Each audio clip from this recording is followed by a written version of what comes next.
Bab 3 Dia, calon istriku, bukan.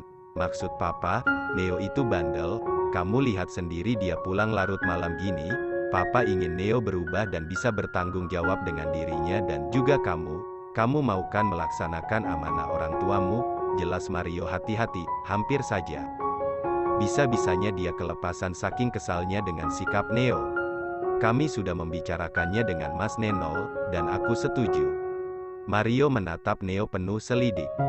Merasa ditatap dengan penuh curiga seperti itu, Neo segera menyela. Apa sih, Pak?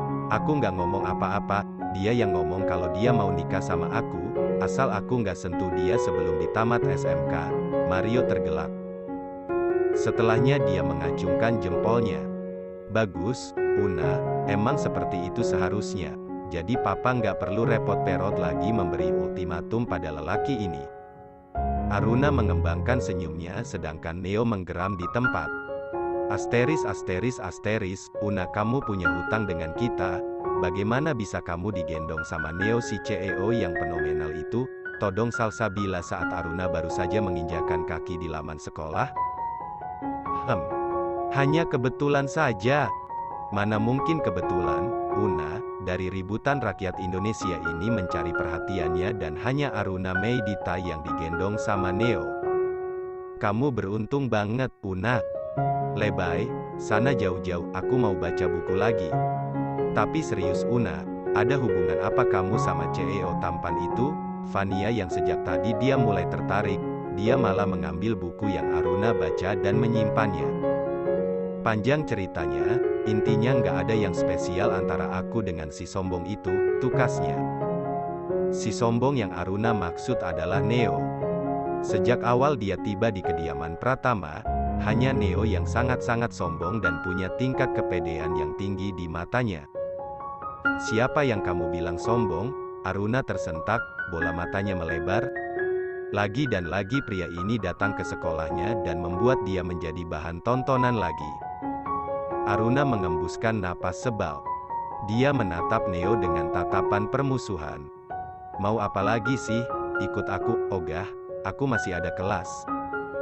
Sana pulang, Neo mengepal jemarinya, beraninya wanita sekecil Aruna mengusirnya, harga dirinya kembali tergores. Dengan kasar dia mendekati Aruna dan menarik tangan wanita itu. Lepas, berontak Aruna. Bisa kan kamu nurut aja, lepas dulu, enggak. Kamu tuh bisa nggak sih sehari aja nggak ngerepotin aku, keluh Neo sebal. Apa yang aku lakukan, Mas yang datang ke sini dan Mas yang culik aku, sekarang masalahin aku gitu, Neo mendengus sebal. Diamlah, kita harus fitting baju. Fitting, Aruna rasanya ingin membunuh pria yang masih menarik tangannya ini. Bisa saja mereka fitting setelah Aruna kembali dari sekolah, dan mengapa pula harus menculiknya di jam sekolah dan membuat dirinya semakin dicurigai. Tatapan para siswi yang memandang tak suka padanya membuat Aruna bergidik. Aku udah bilang jangan ke sekolah lagi, kamu itu banyak yang kenal, dan timbul gosip yang gak-gak tentang kita, aku capek jawab pertanyaan mereka.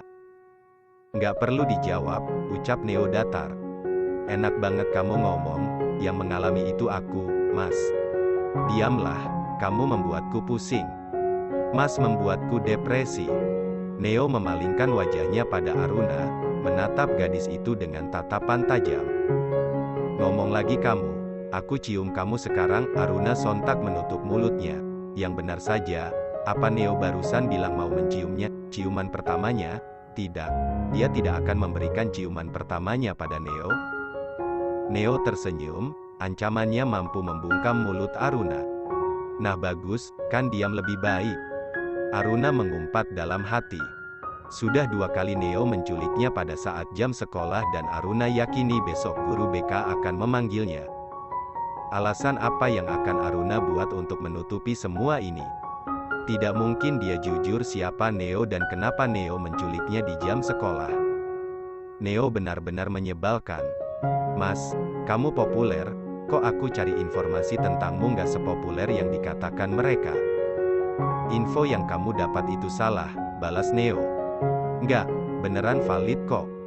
Emang apa beritanya? Tanya Neo tanpa menoleh, dia fokus menatap jalanan. Tentang hobimu meniduri wanita, itu masuk prestasi kah? Neo sontak terbatuk. Dari mana kamu dapat berita itu? Banyak bertebaran di internet, cari aja kalau nggak percaya. Itu berita bohong. Valid kok, Papa mengakuinya. Hah, Papa? Neo sampai menghentikan mobilnya dan bertanya serius. Kapan kamu tanya Papa? Sehari setelah Papa umumkan perjodohan kita, aku langsung cari informasi tentangmu, aku tanya Papa dan beliau mengatakan itu benar. Kamu benar-benar? Neo menggeram. Kenapa marah? Jika berita itu salah harusnya kamu biasa aja. Kamu diam atau aku benar-benar menciummu. Aruna mengalah. Dia tidak mau dicium dan dia akan menolak sebisa yang bisa dia lakukan. Mereka tiba di sebuah butik mewah. Dari luar saja Aruna yakin hanya kalangan elit yang masuk ke dalam butik ini. Neo berjalan duluan dan Aruna mengekor dari belakang. Setibanya di dalam, Neo langsung memerintah untuk mengeluarkan gaun yang dipesan mamanya. Seorang karyawan muncul dengan gaun putih indah di tangannya. Mana calonnya, Pak Neo? Ini, tunjuk Neo pada gadis di sampingnya. Ini, tanya karyawan itu. Aku percaya, dia memindai Aruna dari atas hingga bawah. Setelahnya tersenyum kecut. Pak Neo sedang tidak bercanda kan? Apa aku sedang melawak? Dia memang calon istriku. Jadi layani dia layaknya Nyonya Neo. Karyawan wanita itu mengangguk. Dia mengajak Aruna untuk mencoba gaun indah tersebut. Gaun itu memang dirancang dengan ukuran tubuh Aruna, hingga saat gaun itu masuk dengan sempurna, terlihat indah dan menawan di tubuh Aruna. Aruna keluar dari ruang ganti dengan gaun yang melekat di tubuhnya. Pak Neo, ini calon istri Anda, kata karyawan tersebut. Neo mengalihkan pandangannya. Tadinya dia menatap layar ponselnya berpindah menatap wanita dengan balutan gaun putih di tubuhnya. Untuk beberapa saat Neo tertegun, sungguh indah dan menawan. Hilang Aruna yang belia, dia menjelma menjadi wanita yang menawan. Pak Neo, teguran itu mampu mengejutkan Neo dan tersadar dari lamunannya. Lumayan bagus, sudah cukup, bungkus titahnya. Aruna sebal mendengar komentar Neo. Lelaki itu tidak memujinya sama sekali. Setelah melepaskan gaunnya, Aruna berjalan lebih dahulu dan menunggu Neo di tepi mobil. Neo melempar tote bag berukuran besar itu di depan Aruna. Dengan cepat Aruna menangkapnya. Bawa gaunmu, jangan merepotkanku. Aruna mendengus sebal. Dia memasukkan tote bag besar itu ke bagasi dengan susah payah. Setelahnya kembali duduk di samping Neo. Kita kembali ke sekolah kan? Tanyanya. Siapa bilang? Lah kita mau kemana lagi? Neo tersenyum smirk. Kita akan ke tempat yang membuat kamu mendesahkan namaku dengan kencang.